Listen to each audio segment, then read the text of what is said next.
John McMullen, 97.3 ESPN.com is here, and he just popped up a story.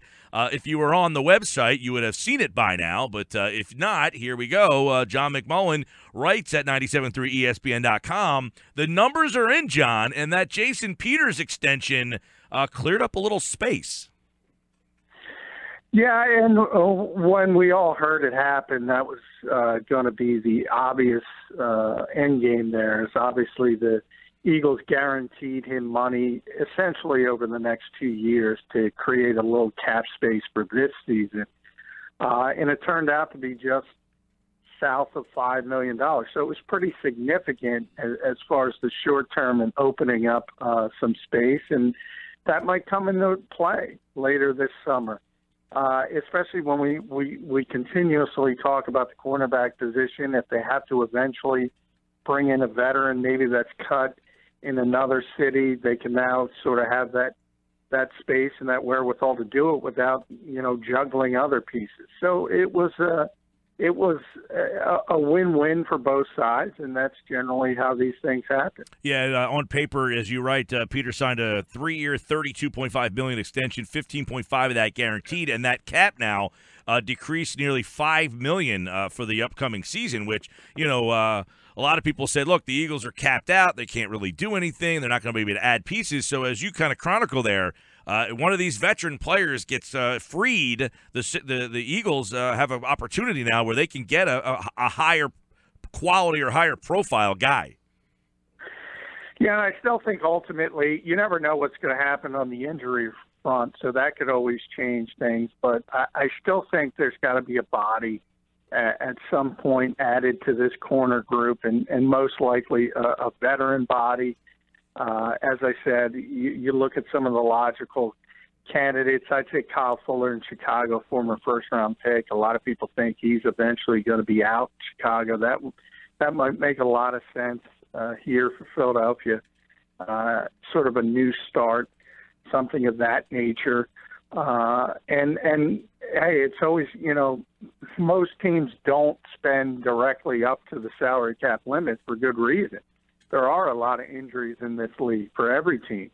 And at some point, you're going to add a body, and the Eagles have the ability now to add a more significant one. Now, while I say that, we constantly talk about the salary cap with Howie Roseman. He seems to find a way anyway. So if they didn't get this deal done, he would have found another way to juggle something else if he needed to. But this is just another sort of step in the right direction to clear up what was a pretty poor cap situation once Chip Kelly left this organization. Yeah, that Howie Roseman, if you hate every draft pick, you hate every trade. He figures out a way to wiggle some more money, right? He does. There's no doubt, if you're being fair, as far as cap management goes, he gets an A. So as you said, you can point to draft picks and give them bad grades all you want and other free agent signings. But as far as manipulating the salary cap, you got to give him an A. You got to be honest. Yeah, and I know we touched a little bit on this, and you have been a big proponent of we talked yesterday about the Eagles' offensive line. Pro Football Focus ranks them as the #1 offensive line in the league, and part of that is because they have the same 5 guys, continuity, but Howie was able to finagle the numbers to get depth there, too. That's the hard part. Some teams don't have 5 good guys to start, let alone be able to spend on depth. I mean, the Seahawks spent an inordinately cheap amount of money on their line last year. Meanwhile, Roseman's finding guys who should be starting in this league. Yeah, I mean, the Eagles have tremendous depth on the offensive line. I would argue that that's not only their best position as a whole, but also their deepest position. Because if you look specifically on the defensive side of the ball, I mean, you have some really good players on the defensive line, at linebacker, at safety, basically everywhere but cornerback. But if any of them were to go down, you don't have any depth.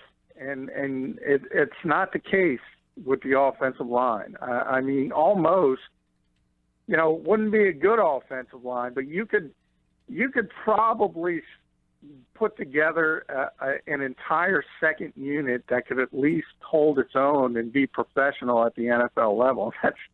That's prety darn good. Yeah, as pro football. Yeah, go ahead, John.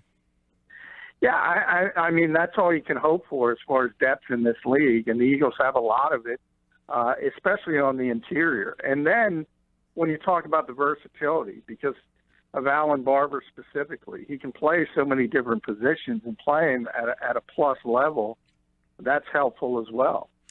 Yeah, as Pro Football Focus wrote, out of all the offensive lines in the NFL, the Eagles currently have the fewest holes. The biggest question mark is center Jason Kelce, who's a former All-Pro, Pro Football Focus All-Pro in his own right. They also have dominant players like Lane Johnson, who was the best right tackle in the NFL a season ago when he was on the field. And the one thing with Lane Johnson that, I think we should bring back up is last year they were 5-1 with him, 2-8 when he was not on the field, and that led to 5 different right tackles. That is typically a recipe for success. You're hoping that 5-1 record is very much indicative of how important Lane Johnson is. Yeah, I mean, I think it is. Obviously, as I've said in the past, you can't necessarily just sort of play that out and turn 5-1 into 10-2. I don't think it's that simple. But clearly, the Eagles, as I said time and time again, they're a much better team when he's on the field. And the domino effect that you mentioned, whether it was Vaitai, whether it was Barber, they had in Baltimore, they were forced because of injuries to put Isaac Seumalo over there. The domino effect and how it sort of hamstrings other positions as well is a big deal. And that's not even taking into account that Lane Johnson is, if not the best right tackle in football, he's among the top 2 or 3. So anytime you have a player of that talent level and he's on the field, it's going to make things a lot easier for you. But I think the interesting thing about Pro Football Focus and their talk about the weak spot on the line is Jason Kelce. And in a lot of ways, and this happens because I cover the league nationally as well, you try to do your best to stay on top of every single team, but it's difficult if you're not in that particular market. And obviously, they're not aware, or at least they don't seem to be aware, that Isaac Seumalo is the starting left guard right now. And that's how the Eagles want to proceed for the 2017 season. John McMullen with us talking Eagles football. And, John, some people may point to Jason Peters' age and also look at, that Pro Football Focus article, or there's an article on there talking about pass blocking efficiency. If you just look at the chart of the top 5 guys, it has 25 pressures allowed by Jason Peters last season in 650 snaps. 25, the highest number of pressures allowed, but then when you grade that out to efficiency based on how often he has to pass block, that's 97%. That's not a bad number. No, it's not. There's not a lot of holes you can poke in Jason Peters' game when he's on the field. The concerns, as you mentioned, Pete, are the injuries and the age. And I always say, if you go to an Eagles practice, one of the most interesting things is watching Jason Peters prepare. Just prepare to practice, not practice, prepare. And the fact that his age and the grind that he's been through, he's got to go through this extensive stretching regimen just to get ready to practice. And it's been a concern to me for years. And ultimately, at some point, he is going to break down. And you just hope it's not this year. You hope it's not next year, because the Eagles have essentially committed to him through 2018. But let's be honest, there aren't a lot of 35-year-old left tackles that have been successful in this league. He's one of them. Andrew Whitworth is another who's playing at a high level at a similar age, actually a little bit older. Yeah, he's number 1 on that list. Yeah, but there aren't a lot. So these are the anomalies. And you just kind of cross your fingers, and sometimes that's what you have to do, and you hope he's got a year or 2 left in him. I saw no evidence from last season that he was going to play poorly moving forward. The one thing you can, I think, legitimately criticize is too many false starts. But, hey, that's, you're kind of nitpicking at that point because there's a lot of teams in this league that would like to have a player the caliber of Jason Peters play left tackle. Trent Williams on that list from the Redskins, Marcus Gilbert there as well, and the Green Bay right tackle as well. That's the top 5 in pass blocking efficiency according to Pro Football Focus. So, John, with the Eagles focusing on their depth on the offensive line and having so many players there and trying to get enough pieces in, why does it seem like the other teams don't focus as much on their O-line? I mean, the Giants' O-line is terrible. The Seahawks' O-line, mediocre. Why are the Eagles ahead of the curve on this? Well, it's a good question because conventional wisdom says the offensive line is sort of the engine to success in offensive football in the NFL. It's been that way for years and years and years. Seattle has kind of proven that in a different era. I mean, through this entire run where they've been a significant Super Bowl contender and won one, and they were a yard away from winning back-to-back, the weakness of their team has always been the offensive line. And they really haven't. They've only gotten worse since at one point they had Russell Okung, who was a pretty good left tackle. They had Max Unger, who's a pretty good center, and sort of 3 players that kind of just fixed in. Now they're not even that good, and they're still a really good football team. So I think part of it is the change in the game itself, and it starts at the college level, really starts at the high school level. If you watch games at the high school and the college level, there's a lot of spread offenses, and offensive linemen aren't as important to the game plan. They're asked to block for 1 or 2 seconds. The ball's out of the quarterback's hands quickly. And then you also have the Russell Wilson effect in Seattle and his mobility, his ability to make up for a poor offensive line. But I will say this, I'd rather have a good offensive line than a bad one.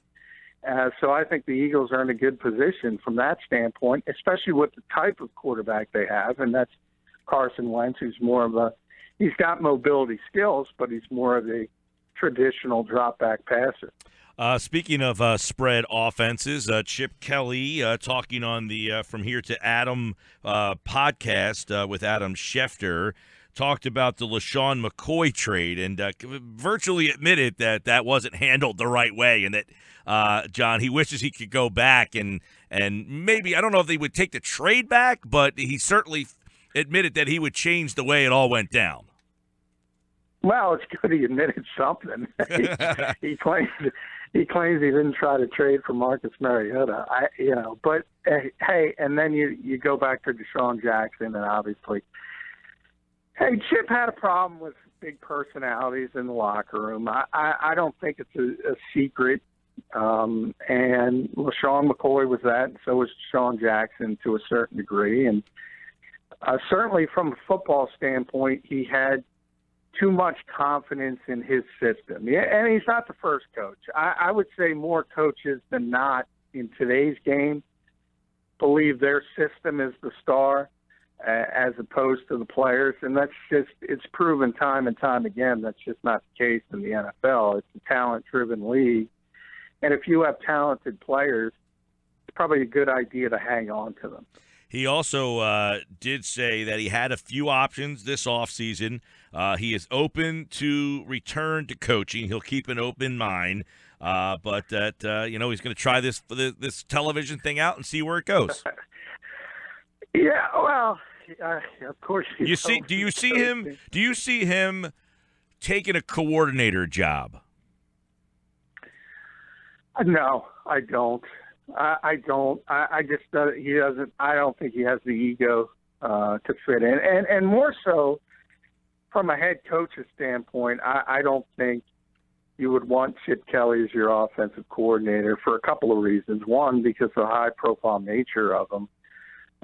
He's sort of, almost. He's almost the Tim Tebow of coaching, at least at this level, and the fact that there's there's really not much proven. He was an average coach here. I'm not going to say he was the worst coach in the world. But people portray him to be much better than that. So if you're a head coach looking for an offensive coordinator, you got a guy with this big reputation, and he's also very structured and obviously very slow to adapt. And he's going to use his system, and he's not going to change it. So I don't know how many coaches would want that type of coordinator, and I'm not sure his ego could handle being second fiddle to a head coach in this league. So ultimately, I think he would be a head coach at the college level before he would be an offensive coordinator at the pro level. John McMullen at JF McMullen on Twitter. Give him a follow there and check out his national columns over at FanRag Sports NFL on the World Wide Web, and his Eagles coverage right now, writing about Jason Peters at 973ESPN.com. All right, man. Friday tomorrow. We'll do it again. All right, guys. And by the way, the biggest story of the day, Pete Thompson changing his Twitter handle. Yeah, you noticed. Thanks, John. I appreciate that. All right, thanks, guys.